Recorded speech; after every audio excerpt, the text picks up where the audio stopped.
Hello. Oh, that sounds quite loud. Is that okay for everyone? Excellent.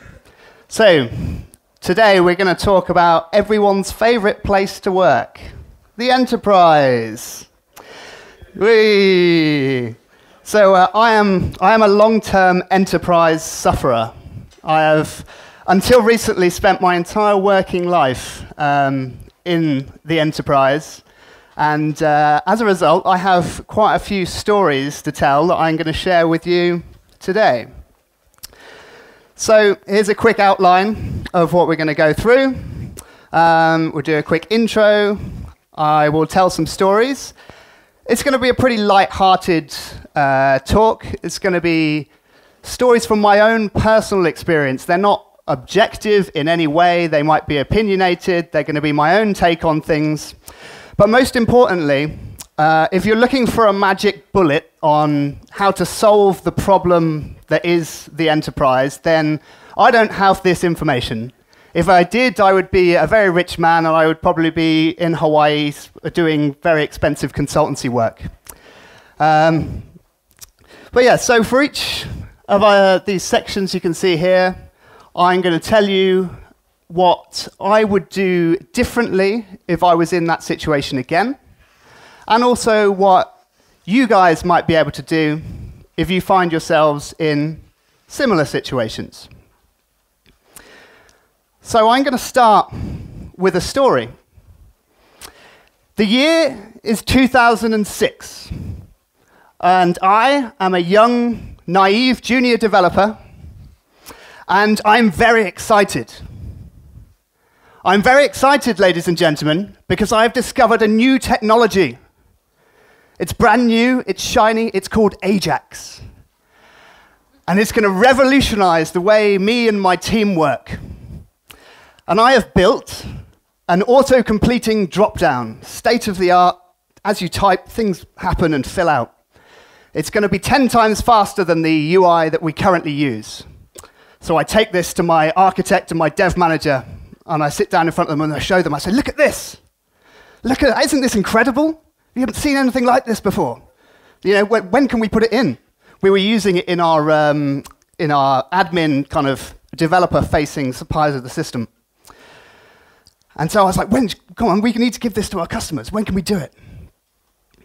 And they looked at each other, the dev manager and the architect, and they looked back at me, and one of them said, I'm sorry, Pete, we're going to have to take that out. I was completely flabbergasted. I had not seen this response coming, and I had to ask why. And actually what they came back with was they said, well, a client might see it and they might want it.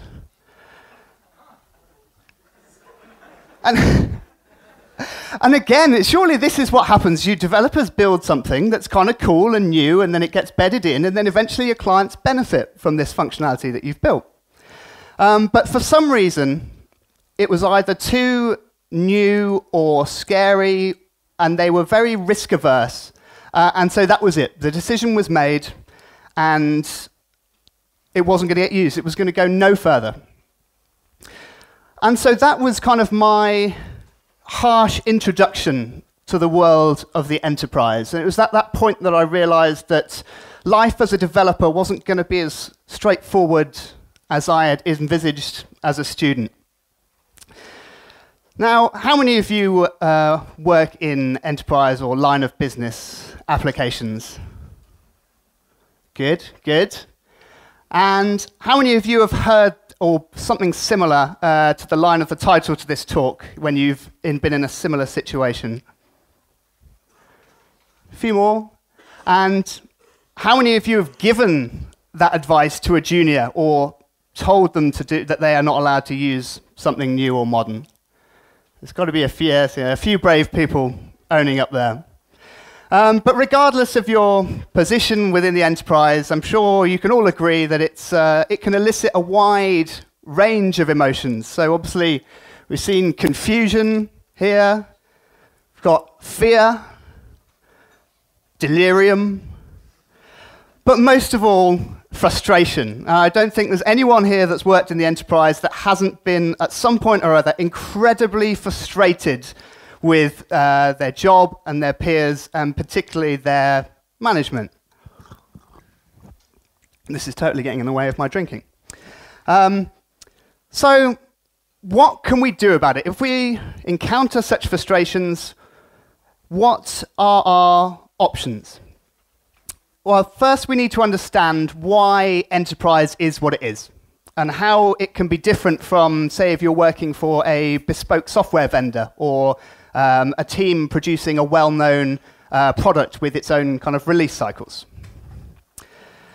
So every time I do this talk, I get someone will come up to me afterwards and they'll say something along the lines of, that talk wasn't relevant to me at all. That's not what I see as enterprise. Enterprise is X, Y, and Z. And yours is not, your definition is not correct.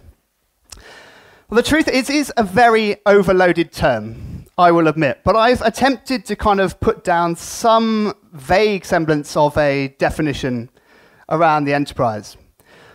I believe that enterprise is typically organizations which they have an in-house development team building software that is pivotal to their business, but it's not necessarily something that they sell.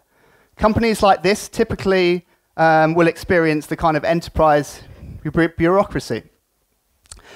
I've also extended it to include organizations that have already built some software, but now they're in the process of rolling it out to more clients. There might be a few minor tweaks that they make, but other than that, the software is fundamentally built, and they are now kind of just rinsing and repeating, or maybe providing it's kind of service-based solution. It's not limited, enterprise, just to large companies.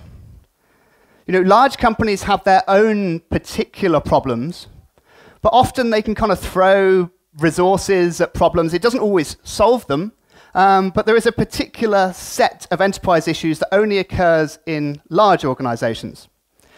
My personal experience is with the small to medium size end of the spectrum, and I believe there are a core set of frustrations here that apply to all sizes of enterprise, but most of my anecdotes are going to come from the small and medium end of the spectrum. So why is the enterprise so terrible? Or why can it be so terrible, I suppose? It's a microcosm of bureaucracy. Problems in the enterprise can seem much worse than they actually are because you're in a very tightly knit team.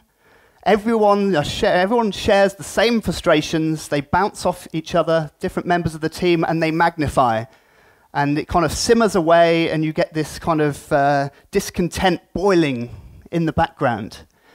And this can often amplify the effects of the bureaucracy that is already present and make it seem like it's really, really terrible, when actually it may not be quite so bad.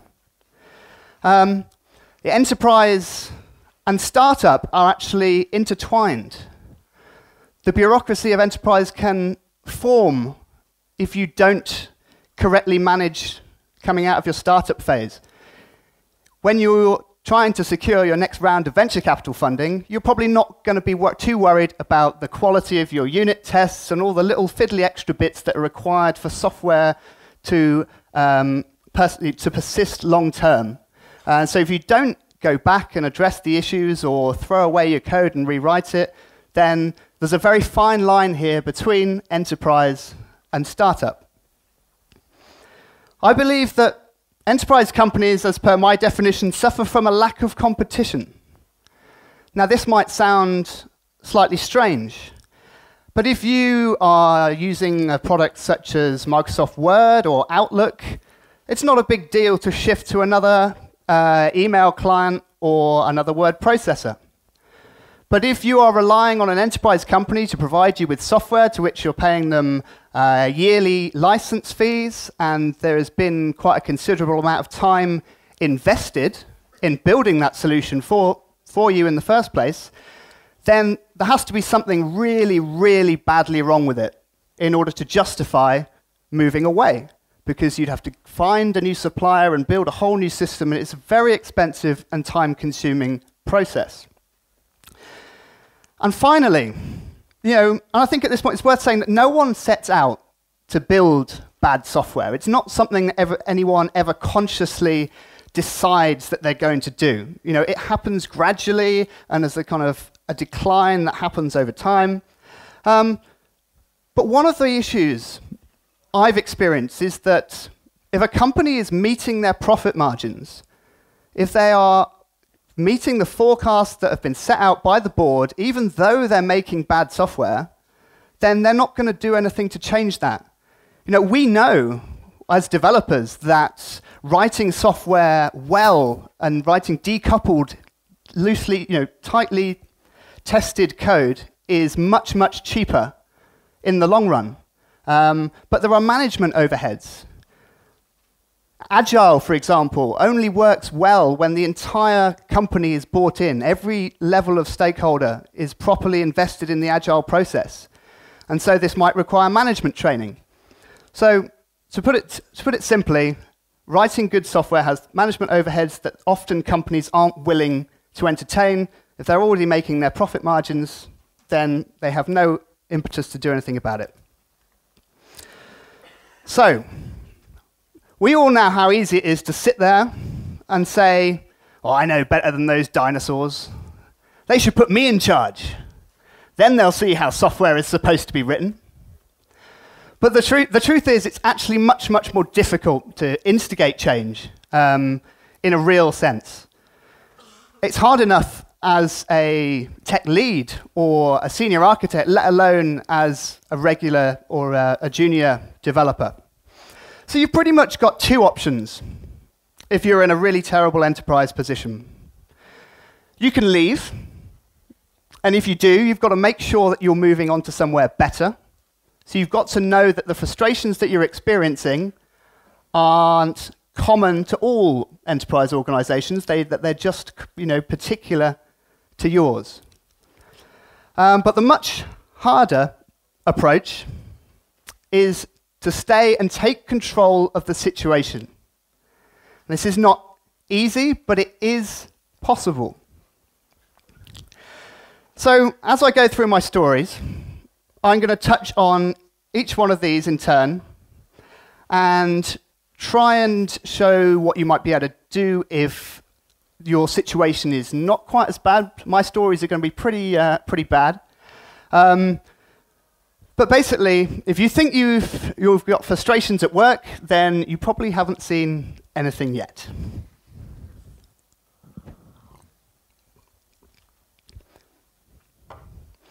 Okay, so I'm going to start with a very basic complaint in the enterprise world, whereby processes and practices, or even the lack of them, are being set down by stakeholders of the business that have absolutely no business telling developers what to do.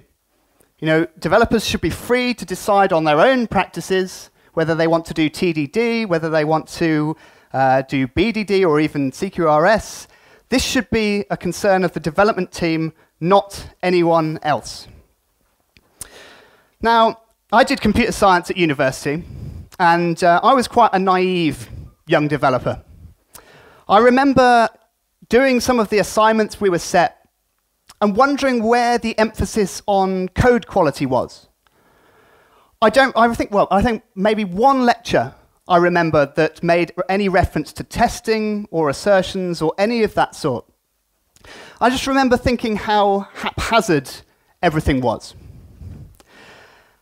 And I remember thinking to myself, blimey, when I get to be a professional developer, I bet you my code has to be perfect. None of this, casual project code. No.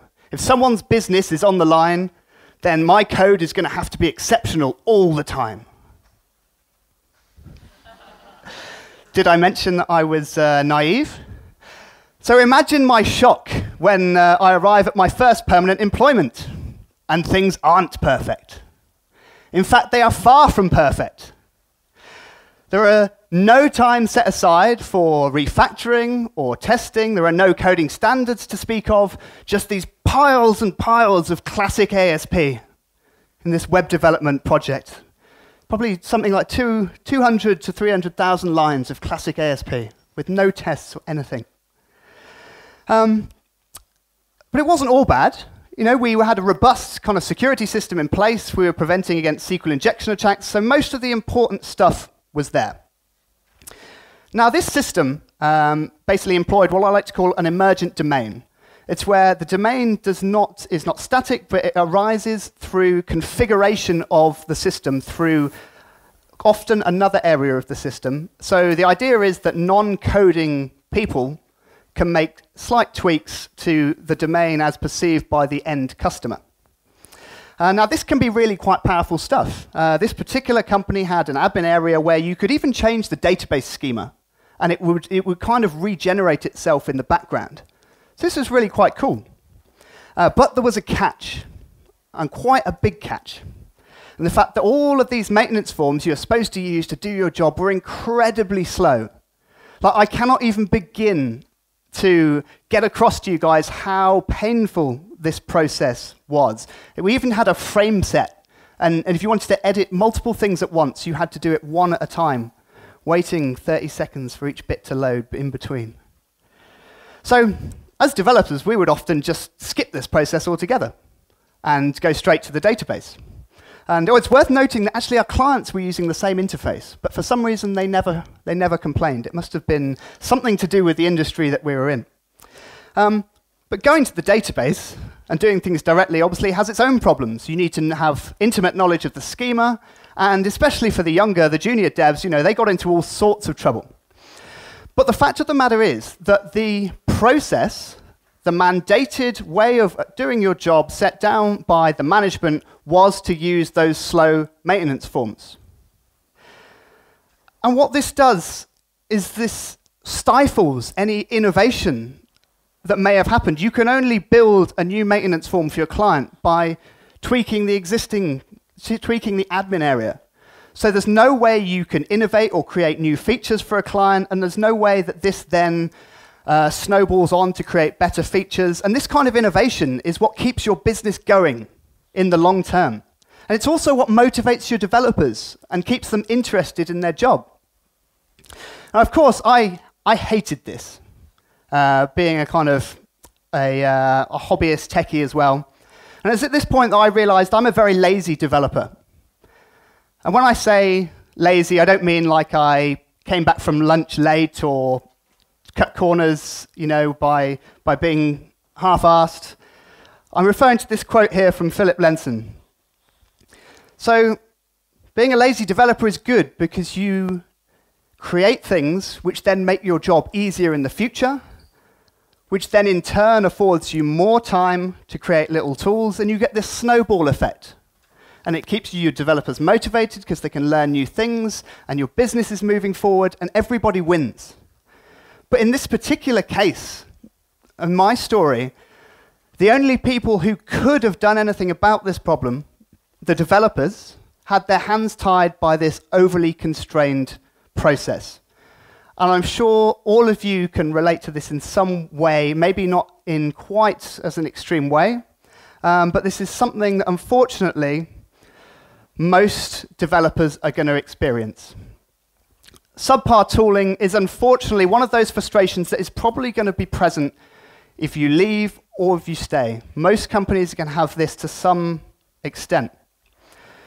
But as we mentioned before with the profit margins, as long as something works and it achieves what it's set out to do, even if it's suboptimal, you know, us as developers, it may throw our code OCD right out of the window, but if it's working, then it will probably be allowed to continue. There's always going to be some kind of process, but it should never come at the expense of innovation. So, you guys can take control of the situation. Don't stop being a lazy developer. Even if everyone else around you is just doing what they're told, because funnily enough, if you set down a process as a dev manager or an architect, then most of your developers are not going to rock the boat. They're going to do what they believe is going to get them their next pay rise. They'll toe the line, And 90% of people are just going to do exactly what they're told. If you try hard enough, though, there are always ways in which you can speed yourself up, regardless of how strict a process is. Unfortunately, the reality of it is you may need to consider committing some of your own time. You know, I'm sure most of you have got some kind of little side project or something, but, you know, occasionally, if you're able to put some of that time in to helping drag your team out of the quagmire it's ended up in, then this can be a really beneficial thing. And finally, keep innovating and just don't give up. Keep chipping away at that technical debt, and eventually you will get somewhere. But the thing to remember is, and I like to use an analogy with Bitcoin, trying to take your team out of the enterprise and into the kind of modern development world is a bit like investing in a very volatile currency. You have to be prepared to lose your entire investment and move on. But you won't usually be able to reach the right conclusion on this unless you have at least tried.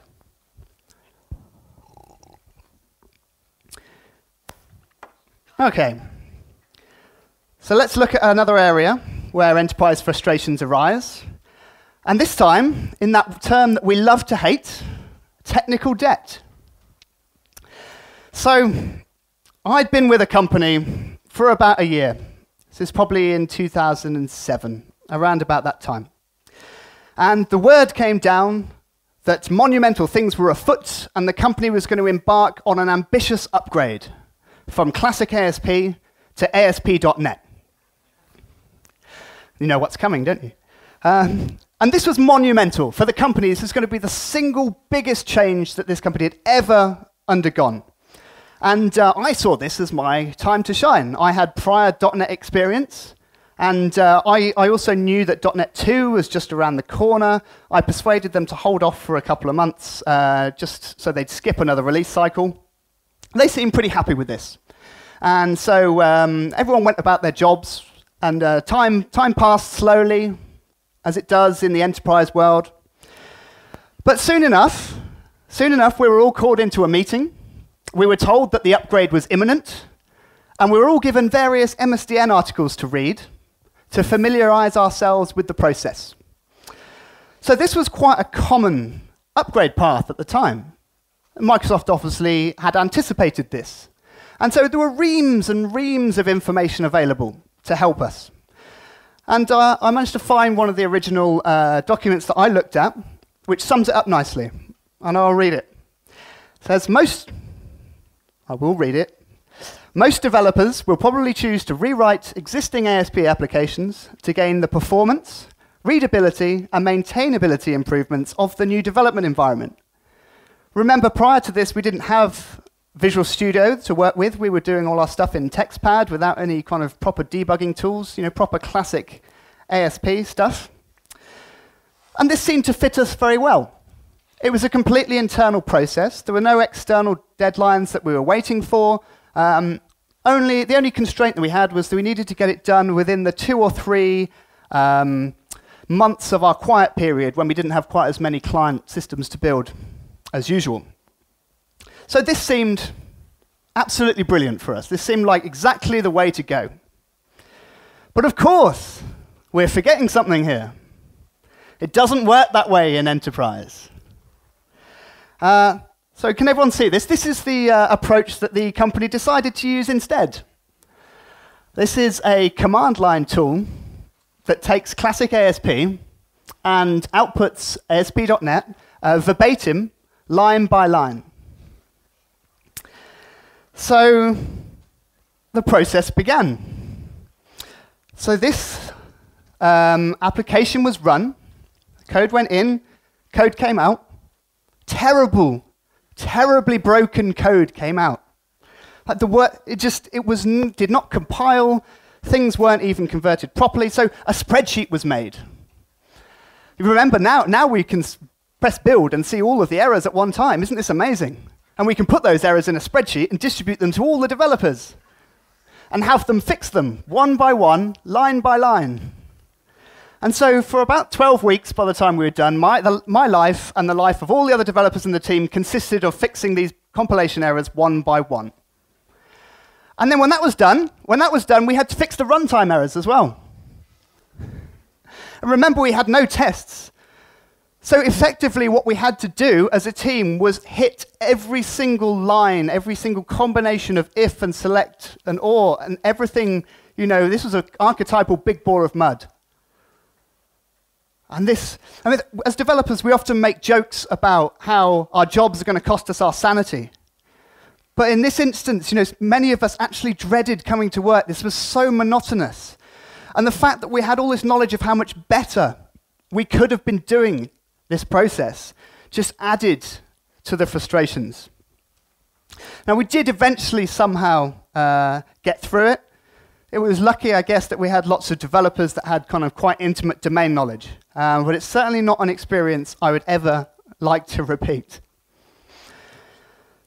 So what conclusions can we draw from this? I mean, most companies are probably guilty of not planning for the future to a certain extent. Firefighting is unfortunately very common. I think there's only one company I've worked for where I can honestly say we worked proactively and where we solved problems before they cropped up in production and ruined everything. Often, there is no management of technical debt at all. It's a terrible state of affairs to be in, but it's unfortunately quite a common occurrence. And finally, it can be very difficult to communicate the value of writing good software to the people who are going to then take that on board and move forward with it. This might be entrenched senior developers who think they know best. It might be your management. But, for example, there are no concrete studies. There isn't data available that you can put in front of your board of directors and say, you will benefit by 20% by adopting these practices. That kind of information, unfortunately, doesn't really exist. So this often ends up being a kind of you rely on your interpersonal skills to get this kind of stuff across. But you can take control of the situation. Now, this is possibly the most important point on my entire slide deck today. Start the conversation. Being in a software development team is a lot like participating in a democracy. Well, obviously it is a form of democracy, but it is also quite akin to politics. As long as everyone is talking about the issues and everyone is aware of the problems your team or your society is facing, then eventually enough of you come together and you have a loud enough voice that people have to take notice. But this doesn't happen unless you talk about things. So as someone who is aware of the problems, just have the conversation with people. Lead by example. Again, seems obvious, but it's our duty as developers who kind of keep on top of things to stick to our guns. It's easy to skip a few tests just because no one else in your company is writing tests. But you must lead by example and stick to your guns.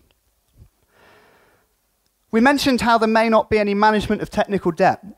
A really great way to find out if this is indeed the case is to ask your architect what the shelf life of the software is. It may be that their approach to technical debt actually involves a complete rewrite in a year's time. But this may not be apparent, to everyone else in the team.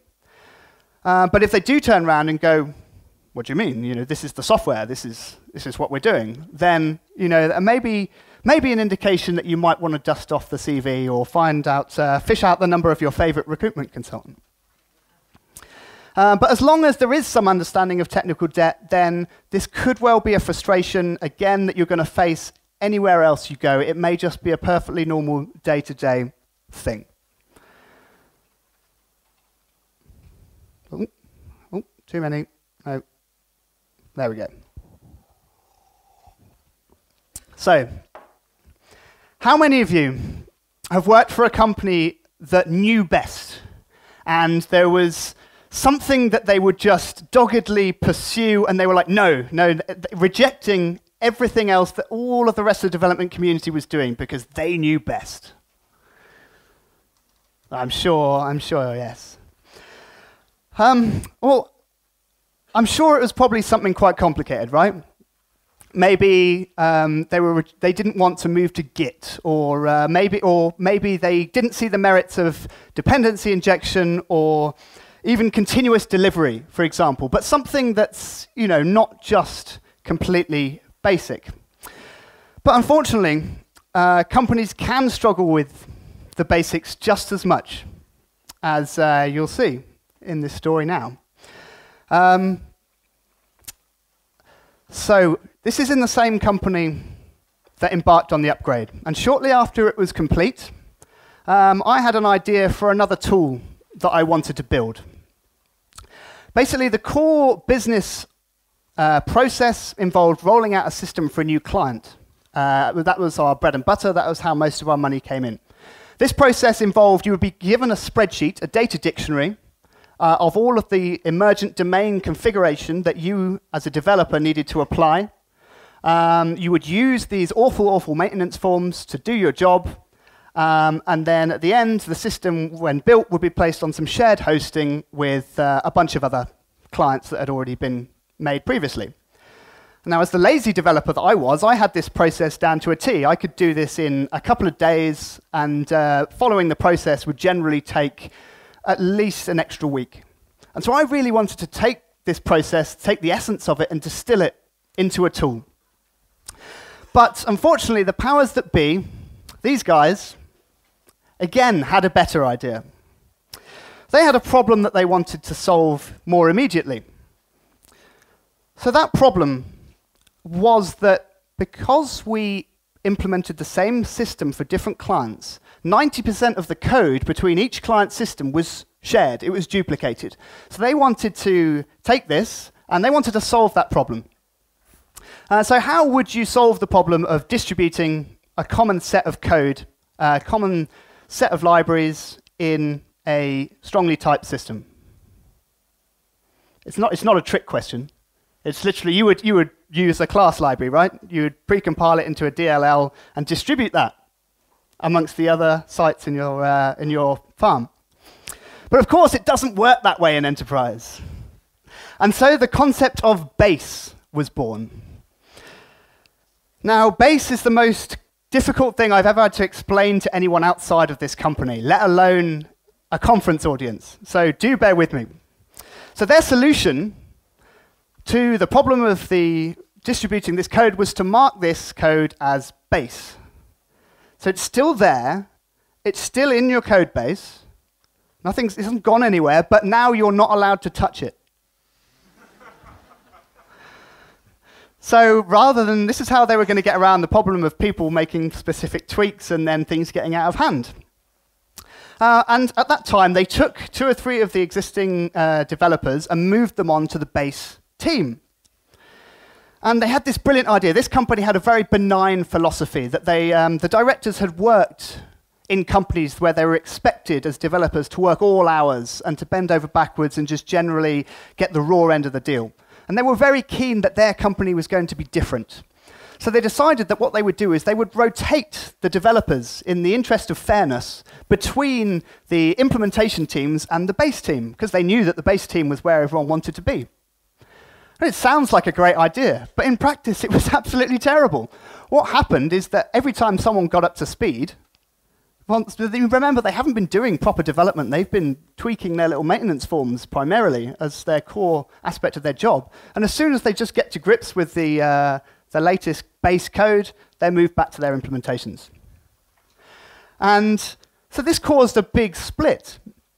The developers, sometimes the developer would know, they would be promised that their turn on the base was next, only for a client to sign a contract early, and now they have to go off and do that for another 12 months. And this was soul-destroying for people. We had such incredible staff turnover just because of this.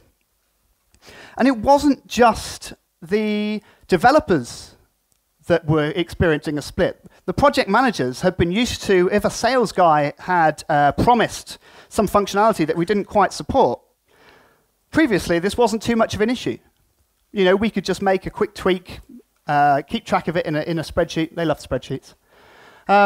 And that was that. But now we can't do this anymore. The project managers has to go back to the client and say, no, which they weren't used to having to do, and they didn't like that one bit.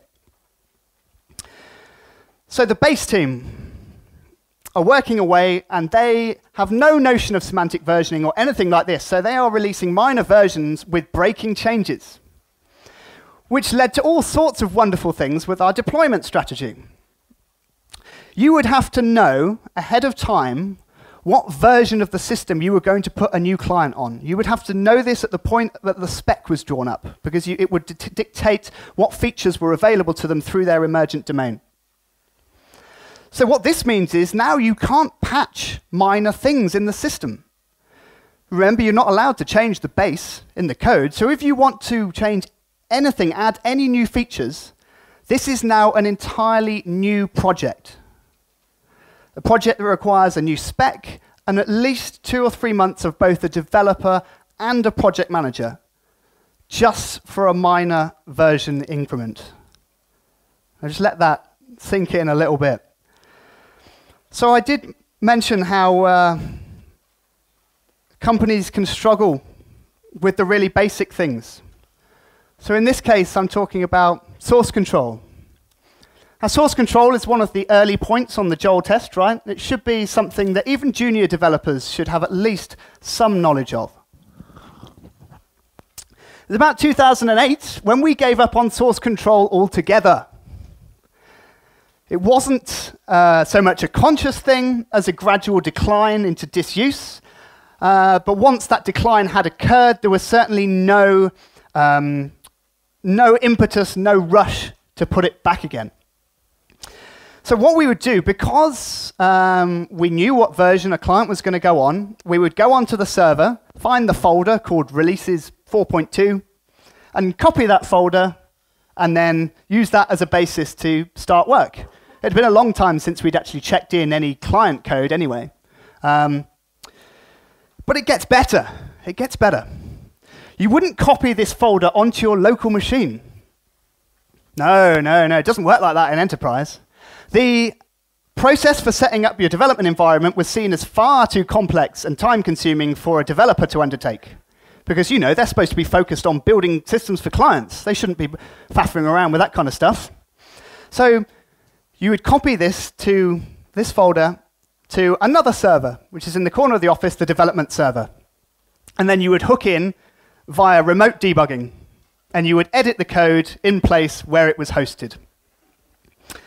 So if the development server went down, which it did, when the server room inevitably overheated, then everyone would have to stop work. I remember one time when work was stopped for an entire day just because this happened.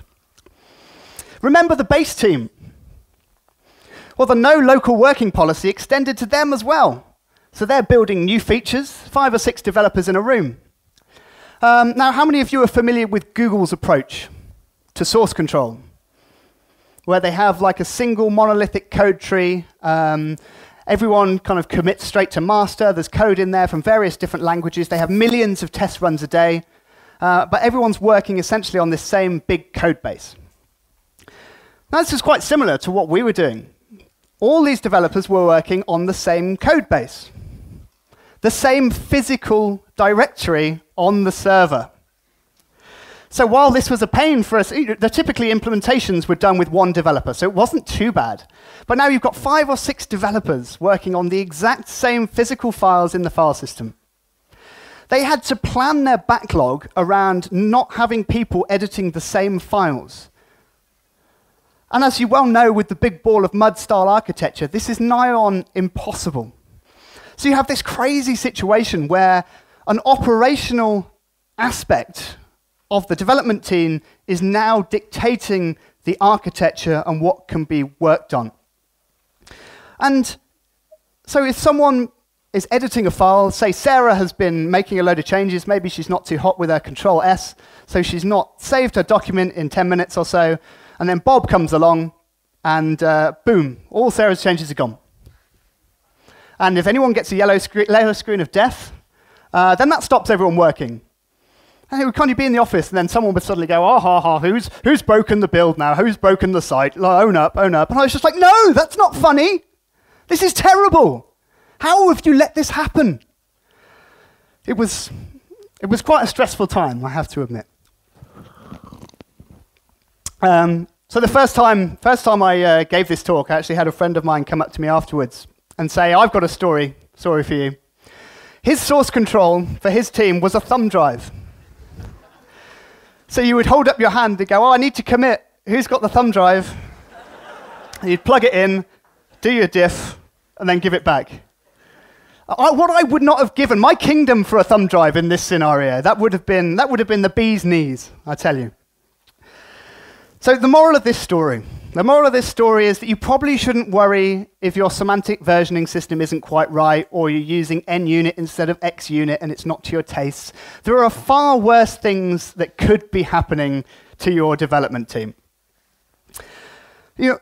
Companies will often seem to reject things out of hand.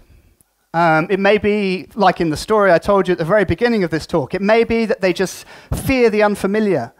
But generally they will have some kind of reason for it. It may not be a valid reason or a good reason, but it's very rare that companies will just dismiss things out of hand. And this is good for us because it means that often, as futile as it seems, there is an approach, there is a way in which you can get your point across.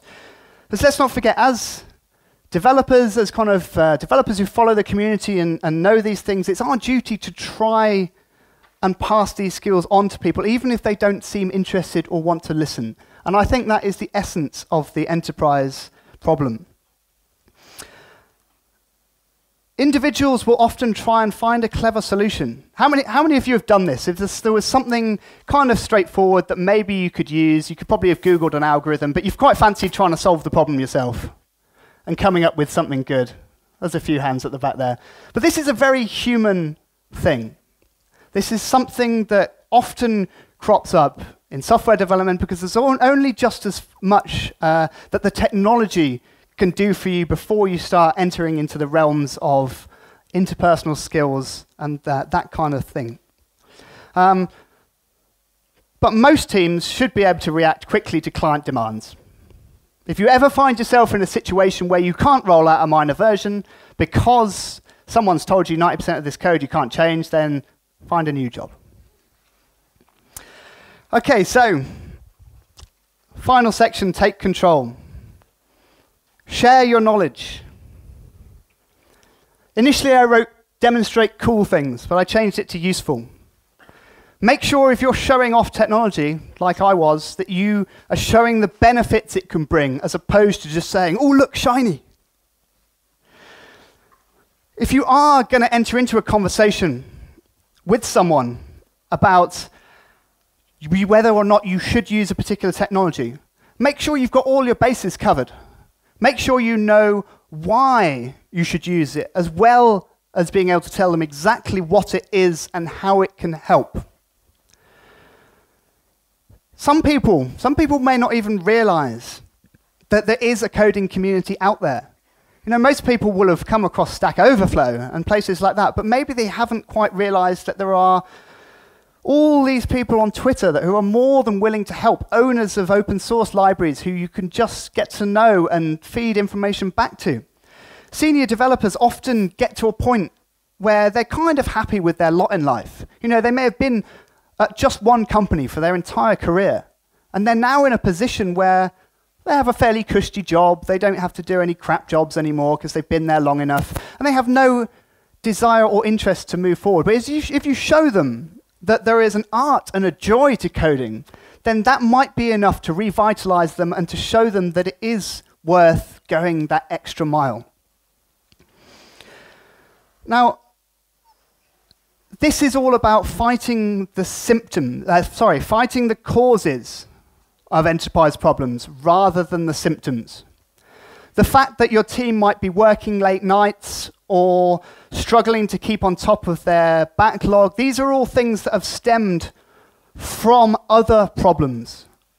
And so rejection of industry standard knowledge can be one of the most difficult things to help your company deal with.